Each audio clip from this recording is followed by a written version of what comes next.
श्रीमद् भगवद गीता अध्याय 3 श्लोक संख्या 15। चलिए पढ़ते हैं। कर्म ब्रह्मोद्भवं विद्धि ब्रह्माक्षर समुद्भवं तस्मात् सर्वगतं ब्रह्म नित्यं यज्ञे प्रतिष्ठितम्।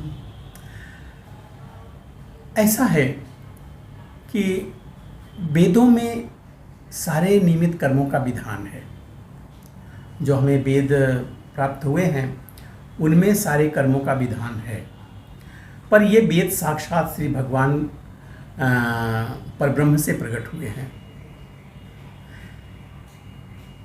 कर्म ब्रह्मोद्भवम विद्धि, वेदों में नियमित कर्मों का विधान है, लेकिन कर्म ब्रह्मोद्भवम विद्धि, तो क्या तुम्हें क्या जानना है कि विद्धि मतलब जानो।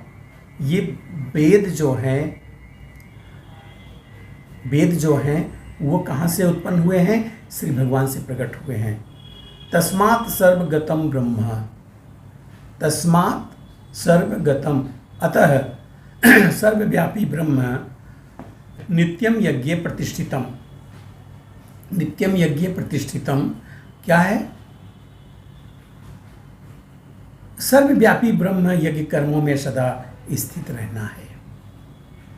एक बार समझ लीजिए फिर से।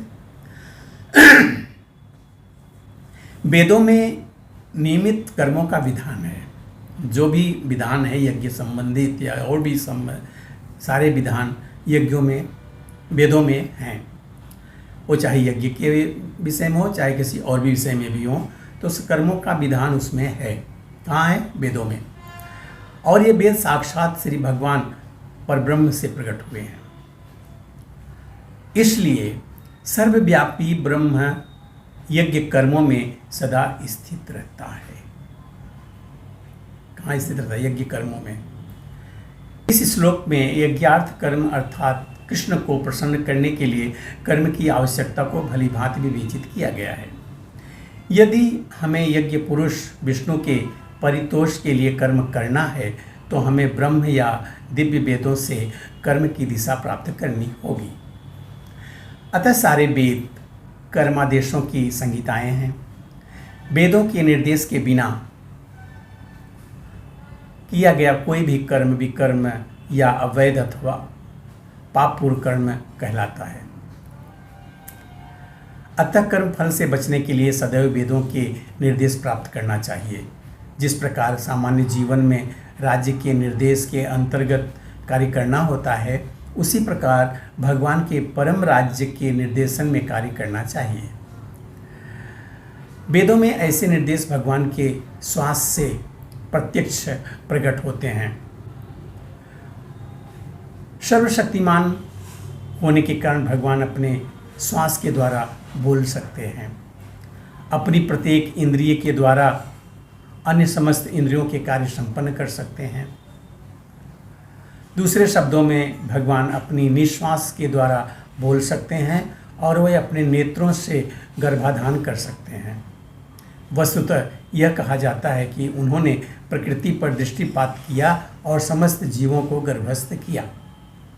इस प्रकार प्रकृति के गर्भ में बद्ध जीवों की प्रविष्ट करने के पश्चात उन्होंने उन्हें वैदिक ज्ञान के रूप में आदेश दिया, जिससे वह भगवत धाम वापस जा सकें।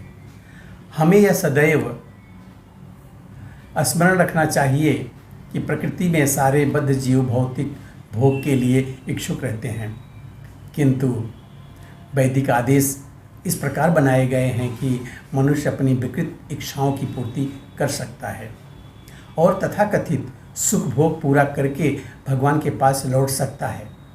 बद्ध जीवों के लिए मुक्ति प्राप्त करने का यह सुनहरा अवसर प्राप्त होता है। अतः उन्हें चाहिए कि कृष्ण भावना भावित होकर यज्ञ विधि का पालन करें। यहाँ तक कि जो वैदिक आदेशों का पालन नहीं करते वह भी कृष्ण भावनामृत के सिद्धांतों को ग्रहण कर सकते हैं, जैसे वैदिक यज्ञों या कर्मों की पूर्ति हो जाएगी। बाकी अगला श्लोक हम अगले वीडियो में देखेंगे। तब तक के लिए जय श्री कृष्ण।